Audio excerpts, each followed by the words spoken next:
Hi, it's Laura at Readathon. Thanks for stopping by my channel today. Welcome or welcome back, and welcome to my living room.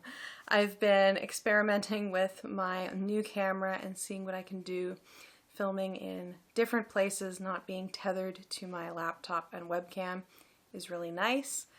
So I thought that I would film sitting on the most comfortable seating in the house, the sofa, with my weighted blanket here nearby, and there's cats around, perfect for my January 2022 update video. So I thought, as usual, I would share a little bit of what I've been up to, decks I've received this month and worked with this month, books that I've read this month, book planning for February, and of course the animal of the month at the end. And I'll timestamp things below as best I can so that you can skip sections if you would like.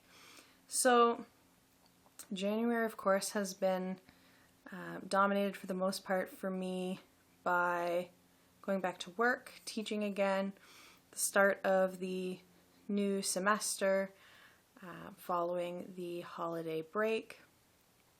I'm not going to get too much into how that semester is unfolding so far, but suffice to say, it's a really challenging time to be teaching in the university in terms of this kind of trying to shift from online to in-person, posing lots of challenges. So I've been navigating that as best I can, but it's been a month of a lot of stress around that. I did get my booster very early on in January. I'm very grateful for that, and I'm very proud of myself for going. My last medical experience before the booster was very, very, very negative, so I had booked and canceled my booster a couple of times, and I ended up needing to have someone come with me and having a little bit of extra support there, which I'm grateful for, but that is done, and I had a pretty okay time. I felt lousy about 24 hours after I had the booster. I had some chills and some kind of headachiness, but it was short-lived, gratefully, and I was back to my usual self in not too much time, so I was happy to get that finished. And so that's been most of what my month has been taken up with, I feel like. I had a lot of energy to film new content at the beginning of January. All this 2022 New Year planning content, related to my Hobonichi planner setup and thinking about some goal setting and some, year ahead card readings and things like this. It's I feel energized by the new year a lot of the time, and the kinds of looking ahead that happens for me at that time. But once the kind of middle of the month set in, my energy just did not stick around, if I'm honest. So I've been a little bit more absent than I had intended to be. Some planned content has not happened, but I'm taking care of myself, and I'm enjoying watching other folks' videos very much and commenting where I can.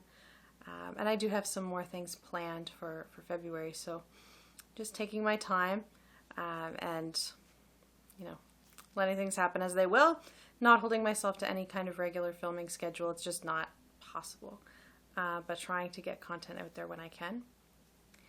The definite highlight for me of January, I will say, that I wanted to share was that I've been taking Kelly Fitzgerald's class, Kelly of the Truth and Story, everyone will know Kelly, her class on oracles for January. I signed up at the very, very last minute. I'd kind of planned to sign up, but then I had ended up signing up for a different class in February, and so I'd kind of pulled back from the idea of signing up, thinking like that's too much class, in the first 2 months of the year. But I jumped into the Oracle class at the very last minute, and I'm so glad I did, because the Oracle class has been so good. It is in part dealing with reading Oracle and the history of Oracle, different kinds of Oracle, ways that Oracle decks are structured, and things like this. And then part of it, though, is related to making your own Oracle decks and learning some skills that would be helpful to designing and creating and having your own deck printed. And so it's been a really inspiring class to be a part of, because I've gotten to see folks sharing works in progress and ideas. And so, you know, I've been for a while feeling like I wanted some more artistic expression in my life. And this class has really facilitated that for me. So I'm working on an Oracle deck. I don't think that it's going to be something that I'm going to be printing or selling or anything like that. Probably just for myself and my personal use. And it's a OM-based Oracle deck. So really what it's based on is that in my earliest points of studying OM, I made myself these just recipe card kinds of flashcards with the OM fit on the front and the name, the letter, and then some of information on the back related to each one in terms of keywords that I've kind of gleaned from reading different sources, traditional uses for the tree or plant associated with the OM, and so on. So I had made these, and so, you know, I haven't been shuffling these and reading them like a deck or anything, but just using them for study.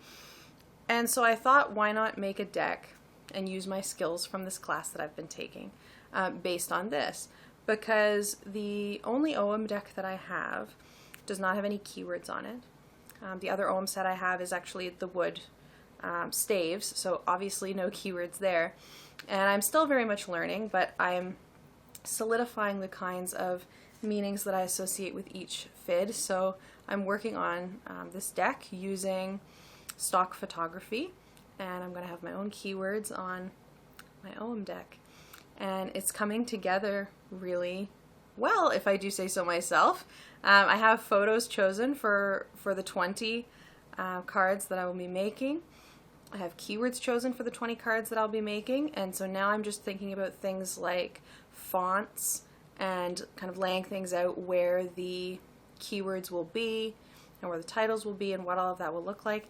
And I'm going to just get a personal copy printed on Make Playing Cards, so I will share that with you all when it is done. And I'll think about, I mean, if there's any interest in it, I'll think about, you know, whether to put it up, maybe available in Make Playing Cards. It's all from public domain photography, so there wouldn't be an issue in that respect with making it available. I just don't have any plans to do so, but I'm really excited about making this deck, and I have ideas for other decks to make as well, hopefully with my own photography now that I have a camera. The camera came with like a 750-page manual, so I need to learn how to use it, which I've been working on. I'm sure that my videos with this camera will improve from this one, because I'm just using kind of auto settings for the most part, but you know, that's where you learn, right? That's how you start, at least for me. So the Oracle class has been great, which is a good segue into decks that I've added to my collection this month, because there have been a couple of Kelly's class made me do it Oracle deck purchases. I haven't bought any tarot decks, but I do have a couple of Oracle decks that I've bought after seeing them in the class, and also after going through this Oracle class and getting in the process a much clearer sense of exactly what works for me in terms of Oracle decks and what doesn't. I feel like with Oracle decks I've had certainly more misses in terms of decks that I've gotten that haven't worked for me than I have with tarot. And now I have a really good sense of what works for me. So I had picked up a couple of decks that have been on and off my wish list at different times that just hadn't made it to the collection yet. And there's two of them. So the first one is L'Oracle des Reflets by Celia Melville. And this is a 57 card deck. It is in English and French. I've got things on a table right here, so I'm leaning. If I'm leaning all over the place, that's why. This is a deck that's in, yeah, English and French. Here are the backs, beautiful backings.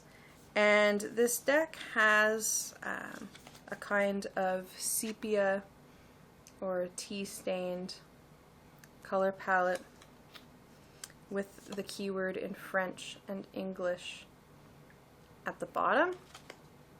I really like the artwork in this deck a lot. And this is a deck that I had seen and that I had been interested in and that I could have had on my wish list. And then I had this moment of thinking about whether I might want to add another deck from Celia Melville at the same time, because she also has Tarot and Lenormand as well. And so then it's like, okay, I got a budget, you know, I have to budget for if I'm going to buy more than one deck, you know, priced in euros at once. But then I ultimately had settled on, well, no, actually this is the only one that really calls to me, and then I just, you know, never put it in the shopping cart. So it came back into my attention in this class. And I'm so glad that I got it because it's beautiful in person. The cardstock is nice and sturdy. Every time I do this now, I think of Katie Flowers and the joke unboxing video, but people want to know. The cardstock is good and sturdy and soft. It comes with the black edging, which looks beautiful. And I feel like this deck has keywords in it that you don't too often see in Oracle decks. Like dance, the armor, the refuge. Really pretty. And it's mostly not with people, though there are some people. There are some animals, the owl here. But they're mostly kind of concepts, I would say. Duality. I really love this Edge of the Forest card. How cool are these? So that's the first deck that I've been working with.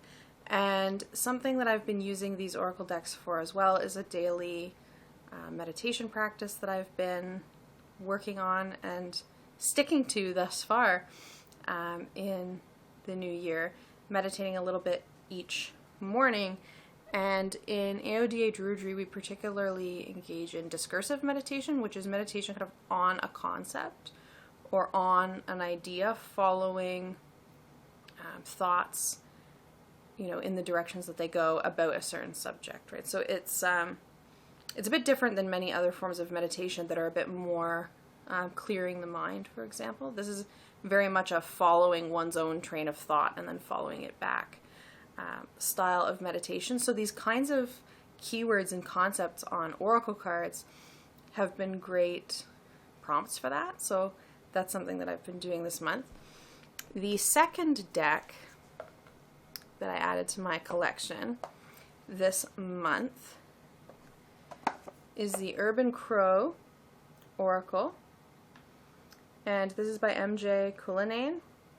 And the Urban Crow Oracle, this creator is also the artist of the, I think it's the Crow Tarot. There's a couple of Crow-based tarots, and they have slightly different names. I think it's a Crow Tarot. And a number of other decks as well. And this is a deck that I had seen and had been interested in when I saw it. But based on seeing it online, I wasn't sure what the medium of the art was. And in some videos or photos, it looked a bit like a kind of photo collage that I don't tend to gravitate towards. And so that had kind of kept me back from getting it. Despite really liking the keywords and the color palette and the kind of overall tone of the deck, I wasn't sure in person if the artwork would be something that I would particularly like, but I really, really like it a lot. It's a kind of, I would say, mixed media There's maybe some collage in here, but it's a lot painted as well. Really beautiful in person. The cards are thinner than I would personally prefer, but they shuffle really well. They're really slidey, which is nice. And this is the back. So I've been enjoying this deck as well, and this is my deck prompting meditations for this week. I've been kind of alternating decks for that. So those are the two decks that I received this month, and they are two of the decks that I've been working with the most this month. Books that I read, finished this month. There were 8 of them. So to talk about the books, some of them I have in a stack here on the sofa beside me. Some of them are ebooks, so including some of those. I'm slowly shrinking the book stack of joy, which I shared in another video. I've been reading ebooks as well, so my book stack is not shrinking that quickly. I haven't bought any more books though, so I've stuck to that plan. The first book that I'll mention that I read was a reread for me, and one that I'm sure lots of folks who watch my channel will be familiar with. 78 Degrees of Wisdom by Rachel Pollack. I'm sure, a very high percentage of people watching this video right now will have read this before. I had read this before maybe 10 years ago. It's been a long time. But this was chosen as a book for Katie Flower's Blossom Book Club. And so I decided to pick up a hard copy. I'd only ever had an ebook copy before, and to reread it. And so my full review is on the Goodreads as always.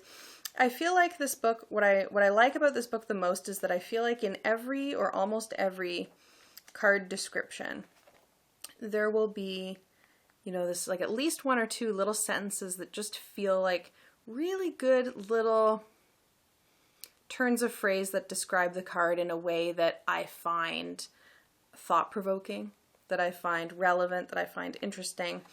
And I underline those so that I can be reminded of them. I do like how Rachel Pollack talks about fortune-telling and divination and reading in at least some respects very much. I like that she goes there and talks about that. I will say with this book, I really like the descriptions of the minors better than the majors, personally. I just find them more interesting. It is one that I feel like in some ways very much reads 1980 for me, which is when it was written. And it's not one I don't think that has been really changed other than an updated preface.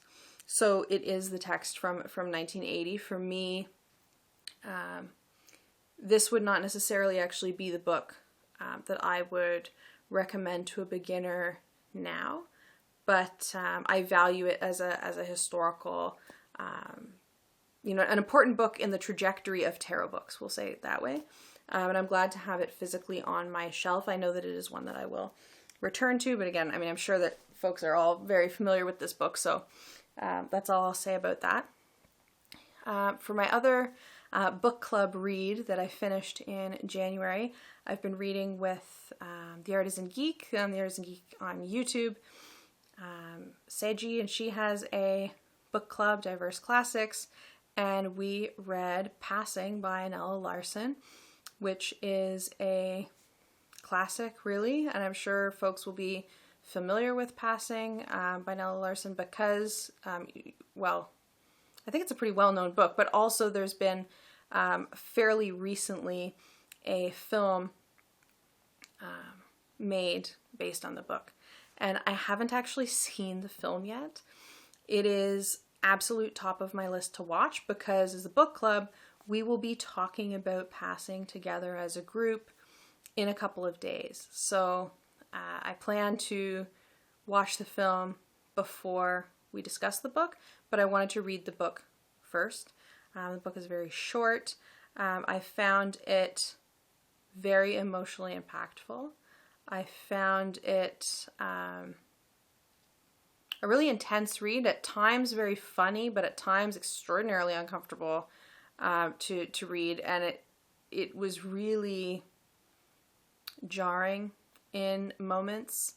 So for folks who don't know about Passing, just very briefly, it follows a African-American woman who reconnects with another woman that she had grown up with when they were girls, and the other woman is passing as white and is married to a white man who is a racist. And so the book follows their reconnecting, we'll say.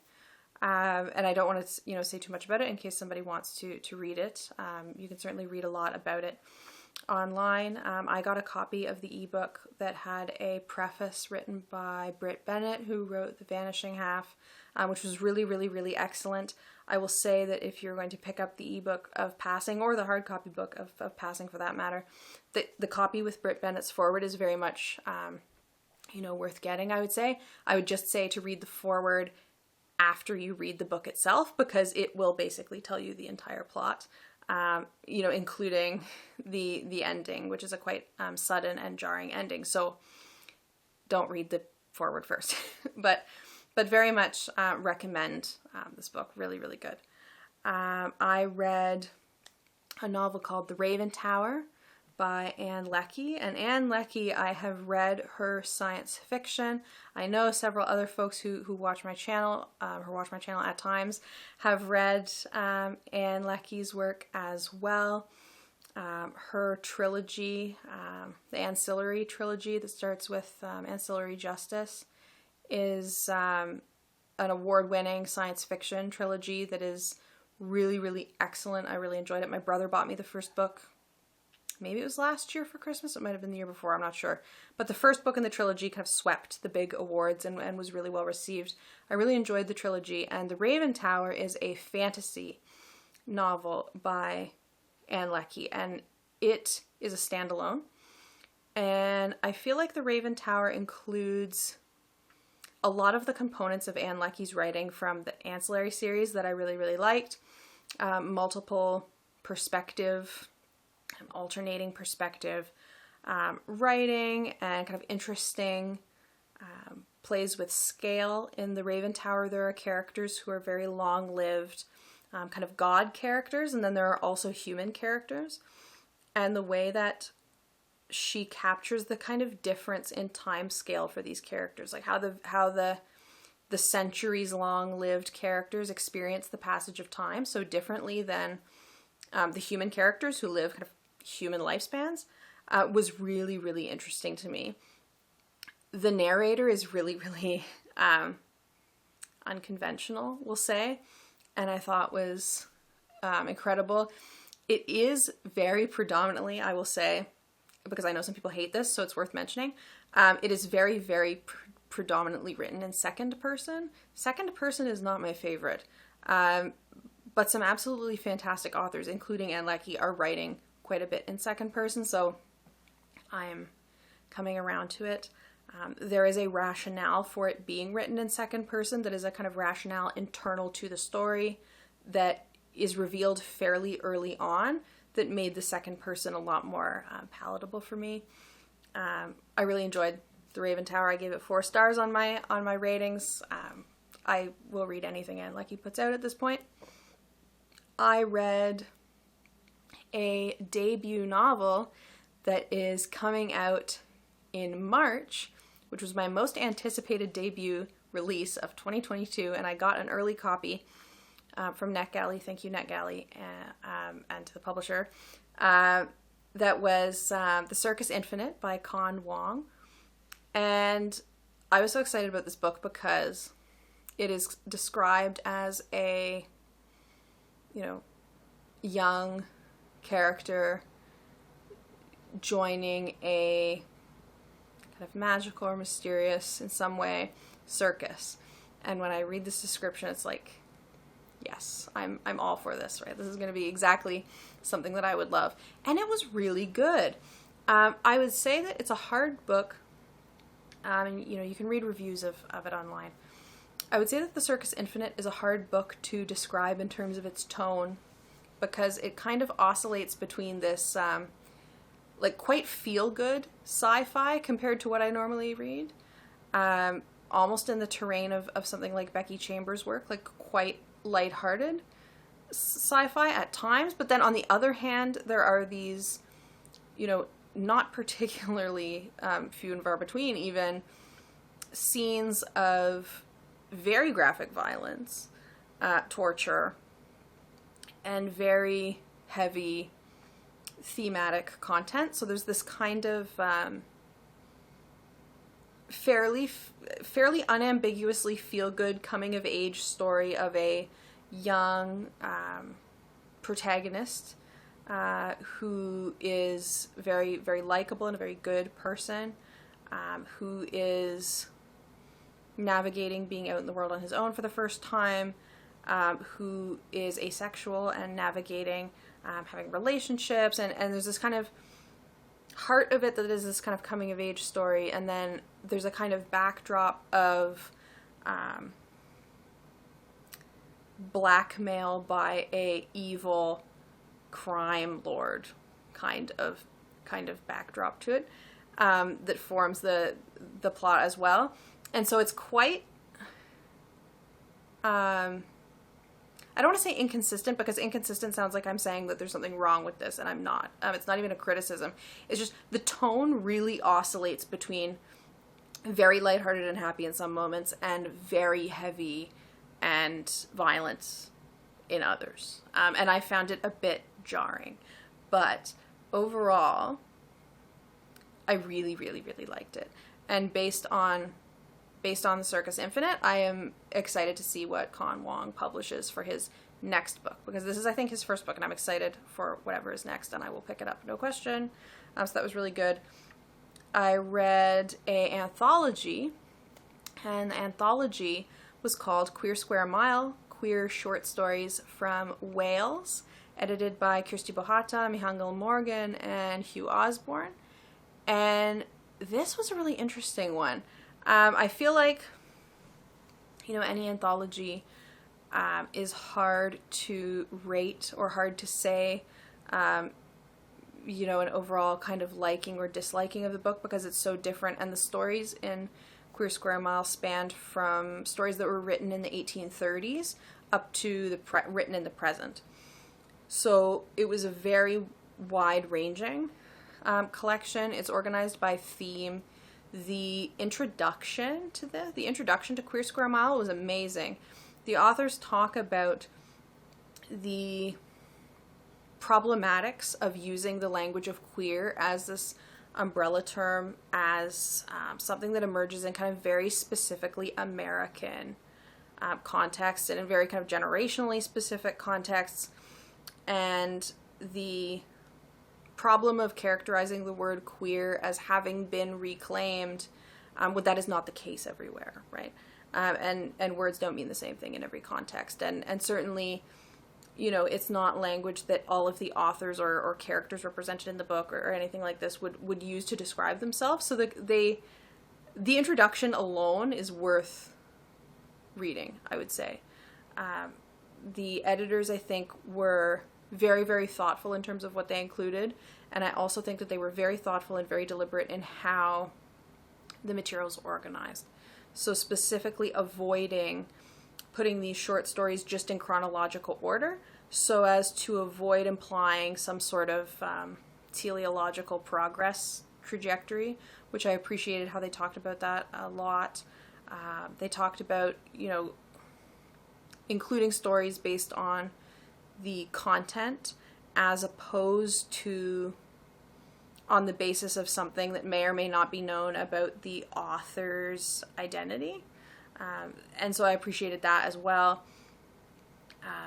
So overall, I mean, if you enjoy short fiction, if you are interested in Welsh fiction, if you are interested in twist LGBTQ plus fiction, Queer Square Mile is all of those things. And, you know, inevitably, I really disliked some of the stories and I really loved others, and I feel like that will probably be true for anybody who reads a book like this, and probably it won't be the same stories as me. So, you know, it's hard to say how others will experience a book like this, but I thought that it was a really well edited and well thought out collection for sure. And now the books on my book stack of joy that I have read in the past month. I read 3 of the books that I shared with you that are on that stack. So the stack has shrunk a little bit. In no particular order, not necessarily the order that I read them in. I read Stories of Your Life and Others by Ted Chiang. This book includes the short story, Story of Your Life, which is the basis of the film Arrival, which is a film that I really liked. It's a film that I taught in a cultural studies class once and that the students really took to as well. 5 stars. I will buy anything that Ted Chiang puts out. I don't think Ted Chiang can write a short story that I don't like. He's only published 2 short story collections, this one and Exhalation is the other one. This one is the older one of the 2. Exhalation is more recent. And I loved them both. So 5 stars for Ted Chiang. Again, I mean, it's a really wide-ranging, I think, collection. There are, it's predominantly science fiction stories, though certainly not exclusively. There's some fantastical kind of stories as well. They range quite a bit in length. Some of his short stories are quite long in the scheme of short stories, exceeding 40-45 pages. Exhalation has a novella in it as well. But if you read science fiction and you haven't read Ted Chiang and you enjoy short fiction, just pick one of the 2 and check it out because I knew that this would be a 5-star read, and I was right. Ted Chiang is fantastic and can't write a bad story. And it is very rare, I will say, that I get a short story collection and I don't feel like there's filler in it, or I don't feel like there are, the standout stories and then there's a kind of in between. There's no filler or meh in Ted Chiang's work. Like, it's just not there. Every single thing he writes is fantastic. And he includes at the back of his books these story notes where he talks a little bit about the inspiration behind each story, which is also interesting. Like, they're just little short, like not even a full page in most cases, accounts of where he came up with the ideas, but they're always really interesting for me to read, so I really liked that. Another 5-star book that I read Gathering Moss by Robin Wall Kimmerer. Gathering Moss, A Natural and Cultural History of Mosses. And Robin Wall Kimmerer is also the author, of course, of Braiding Sweetgrass. And Gathering Moss is her first book, I believe. And Braiding Sweetgrass came a bit later. And I loved this book too. I loved Braiding Sweetgrass and I loved this one. I would say that between the 2, to compare them, this one is much more scientific information about mosses and much less autobiographical, philosophical.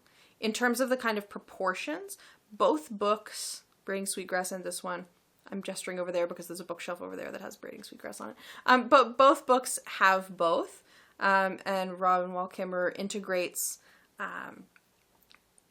multiple kind of ways of knowing and frameworks for understanding the world, and in such a beautiful way. Her writing is really, really special, and both books do that. I would be hard-pressed to pick a favorite, but I would say that this one definitely leans a little bit more into the scientific aspects of where mosses grow and the roles that mosses play in ecosystems and the resilience that mosses have in surviving droughts and things like this.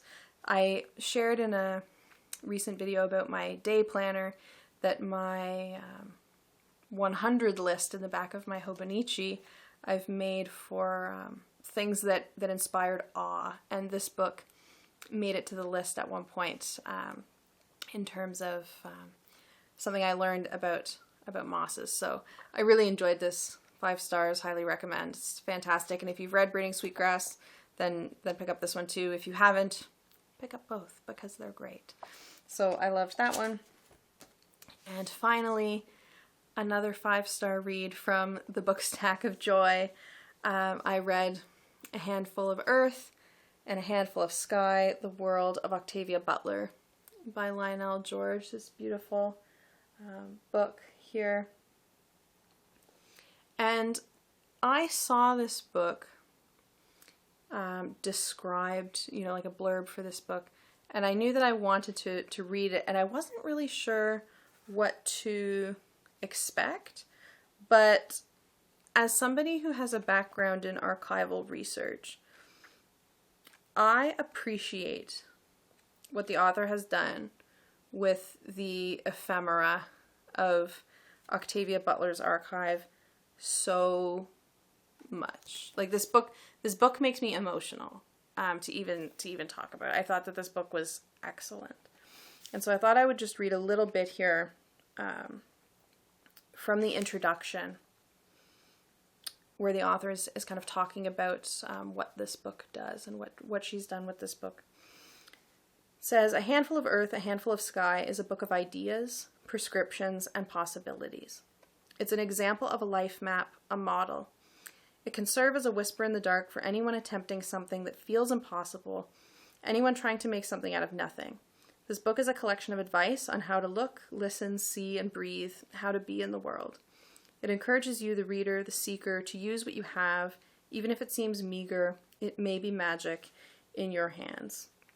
In assembling this list of Butler's intimate objects and crafting personal essays that they ultimately inspired, I wanted the book to mimic the rush of moving through the archive itself, what it is like to reach into a box and touch yet another puzzle piece, a notebook that may look like one of your own, a date book full of the mundane tasks and a dashed-off note that contains hints or portent, a scheduled meeting that will open a magnificent door. These quotidian objects still radiate with an energy that allows an intimate glimpse into a unique life. And yeah, this book is really special. You know, particularly I think if you're someone who has read and has appreciated Octavia Butler's work, or who is interested in writers and the experiences of writers, you know, getting published and struggling to, you know, make it in the world of fiction publishing, for example, who, you know, if you're interested in authors' thought processes and writing processes and things like this, or just in autobiographical or biographical books, like this would be interesting for any of those readers. I feel like I want to gift this book to like 10 people in my life. I think it's really special. So this one comes with a huge recommendation from me. I think that it's absolutely wonderful. That is my reading for January. 8 books, pretty good. So I sometimes would pick some TBR cards from Jessie at Bowties and Books, deck the TBR cards to inspire my reading, but I'm actually not going to do that this month. I haven't done it for a couple months. Maybe March will be the month, or, you know, late February, early March will be the month where I return to the TBR cards. But the reason that I'm not is because, and I'm just leaning over to move my notes over there, the reason that I'm not drawing TBR cards this month is because for February I'm going to be participating in and reading in Jessie from Bowties and Books Readathon, Blackathon 2022 for Black History Month. And if you haven't heard about this readathon, I will link to Jessie's video below. And they put together this incredible readathon with monthly prompts and weekly prompts and Instagram prompts and reading sprints and movie watching and all kinds of ways to participate depending on your kind of interest and how much you want to read and what kinds of books you want to read. Just celebrating all of the amazing books written by Black authors and featuring Black protagonists. So there are some teams for reading for the month, and I have, for the second year in a row, decided to read with Team sci-fi fantasy, which is led by Starla and Joyce here on YouTube. And so we have 4 prompts to read for the Blackathon Readathon, and those 4 prompts are a book that explores the duality of loyalty and betrayal, a book with trans-spectrum representation, a book between 312 and 387 pages, and there is a group book which is Escaping Exodus by Nikki Drayden. So everybody on Team Sci-Fi Fantasy will read that book together, and then we can also pick 1 or more books to encompass the other 3 prompts. Like you could double up and find books that meet more than one of the prompts, or you could read 1 book per prompt, which is what I'm planning on doing.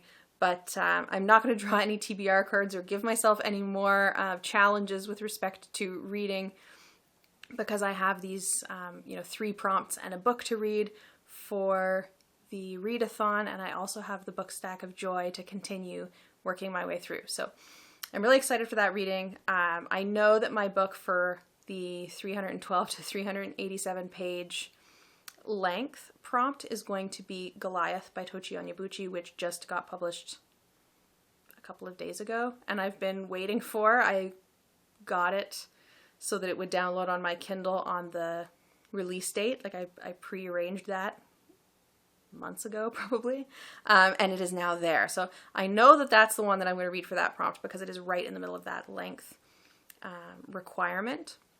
I'm still finalizing decisions about the others, but I have possibilities, and I'm excited to share in a video at the end of the month how that goes and about all of the great books that I end up reading. So I will tell you about those books at the end of February, but I'm excited to read those.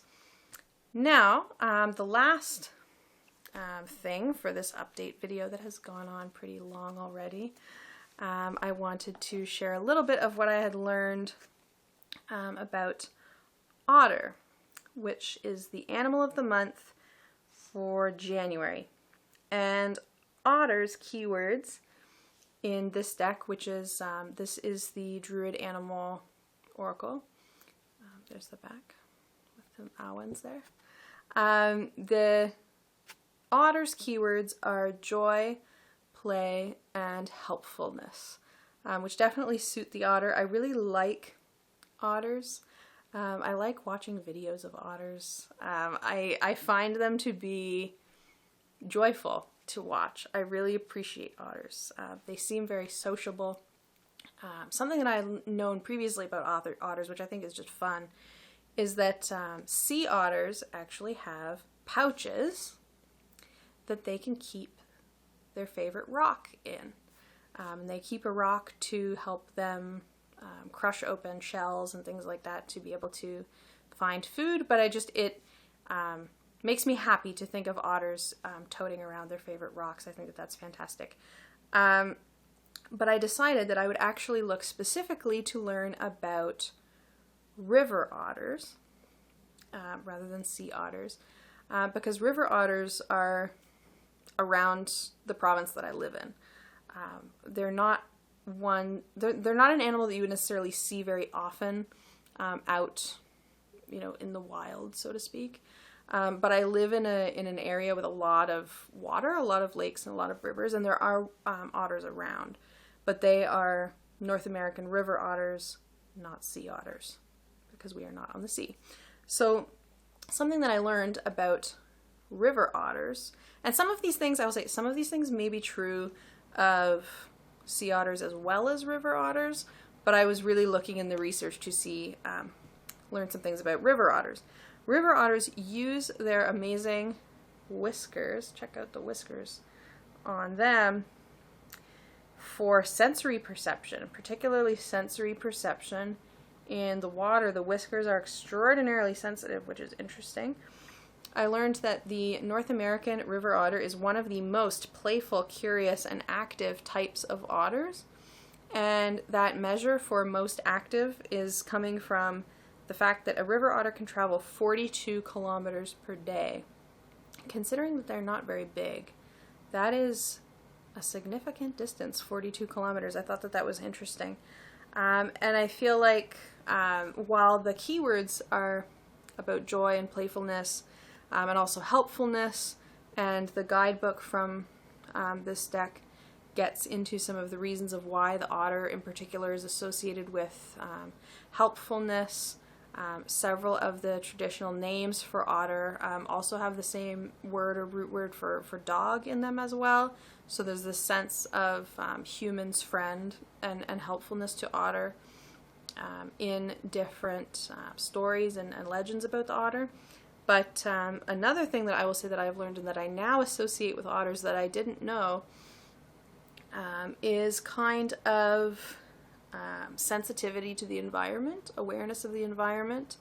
Otters, I have learned, are not only extraordinarily perceptive in the fact that they have the extra sense of the whiskers to guide them, and so have very strong senses, but also that otter is an animal that is very, very sensitive to pollution and to changes in the environment, such that otter will relocate. And the river otter can travel 42 kilometers a day, so the river otter can relocate quite far. In fact, when their homes are polluted, they will leave and they'll go somewhere else. So thinking about otter,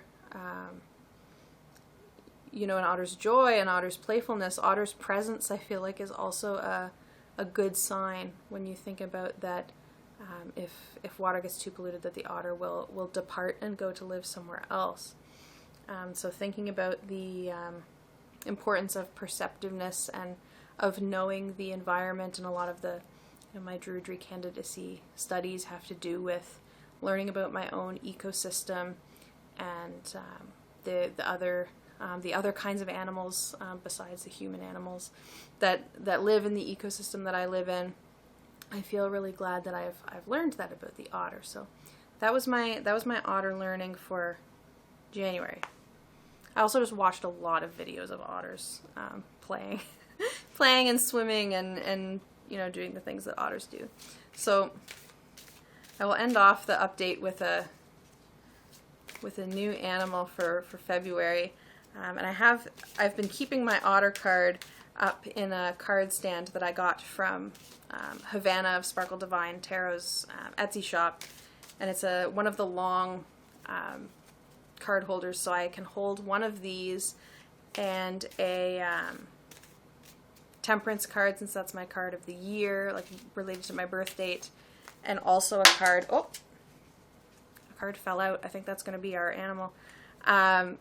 My card stand can hold one of these huge cards, and it can hold a card representing the season from something like the Arcana of Astrology deck, and also can hold a temperance card from a tarot deck. So I have this nice representation of the month and the season and the year that I really like right now. I'm going to get the card that fell on the floor because that's going to be the card for February. Okay. February's animal is the bull, which is interesting. We'll be learning about the bull. Maybe I'll just have a peek here and see what the keywords for bull are provided here. I'm curious. Now, these are not in alphabetical order, so they're going to take a minute to find one. Bull. The keywords for bull are wealth, potency, and beneficence. So I'll be learning about bull, and I will talk about that in my next update video. I hope to have something, or a few somethings posted to my channel between now and the end of February update. It is a very busy time though, my goodness. Thank you for sticking with me. Thank you for watching my update video, or the bits of the update video that you did watch. I hope that you are well and having a good, very early beginning of February. And I'll see you all pretty soon, I hope. Have a good one. Bye.